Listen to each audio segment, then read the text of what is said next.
İkinci ölçü dil belası. Çok konuşmak aklın ve ruhun dengesizliğine dayanan bir marazdır.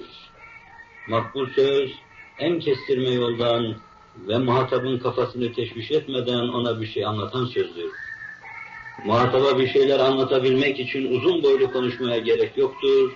Hatta çok defa uzun bir konuşma beraberinde bir kısım zararlar da getirir. Zira çok söz tenaküzden, tenaküzler ise karşı tarafın kafasında çeşit çeşit yeni sorular meydana getirmeden hali değildir. Böyle bir durum ise muhatap için faydadan daha ziyade zararlı olur.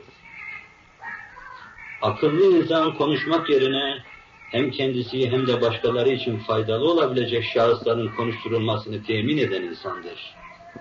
Aslında aklı kainat fenleriyle, kalbi de ilahi mevhibelerle dolmuş ve olgunlaşmış kimselerin yanında başkalarının konuşması saygısızlık, o kamil ruhların susması da cemiyet için zarardır.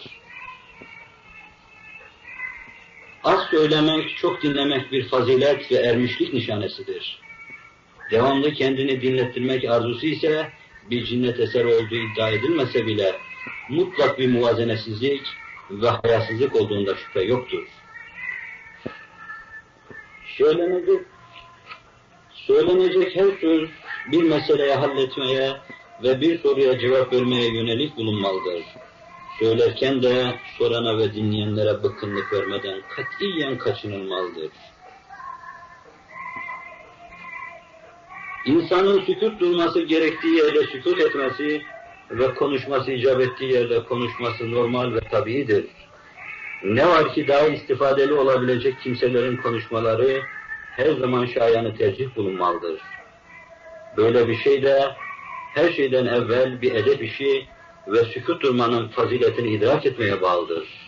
Atalarımız ne hoş söylemişlerdir. Konuşman gümüş ise sükûtun altındır. İnsan çok söz söylemekle değil, söylediği sözlerin yerinde ve faydalı olmasıyla kadrini, kıymetini yükseltir. Aksine her yerde ulu orta konuşan kimse, hele konuştuğu şeylerde yüce mefhumlara ve ihsas isteyen mevzulara dairse hem küsürü hatalara düşer hem de kendi değerini düşürmüş olur. Çok konuşanın çok sakatatı olur, sözü ne kadar yerinde ve kıymetli bir sözdür. İnsan sözüyle kendini gösterir ve davranışlarıyla ruh yüceliğini aksettirir. Her sözü mutlaka onun söylemesi lazım geliyormuş gibi lafı kimseye bırakmayan gevezeler zamanla bütün dostlarından nefret ve tahkir görmeye başlarlar.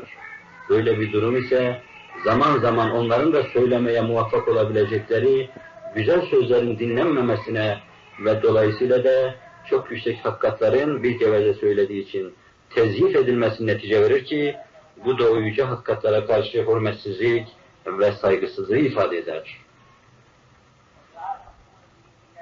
Az yeme, az uyuma gibi az konuşmada öteden beri olgun kimselerin şiarı olmuştur.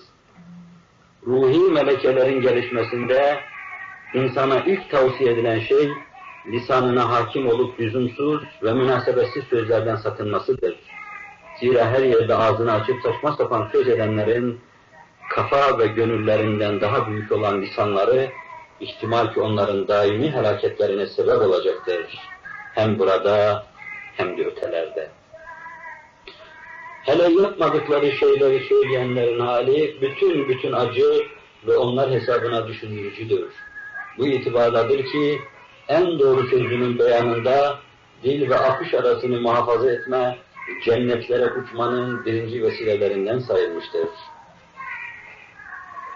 İnsan çok konuşma, kendi beyanını beğenme ve başkalarına söz hakkı tanımama hastalığından uzak kaldığı nispette yaradan ve yaratıklara yakın ve onların nazarında sevimli olur. Aksine ne hak katında ne de hak katında umduğunu bulamaz.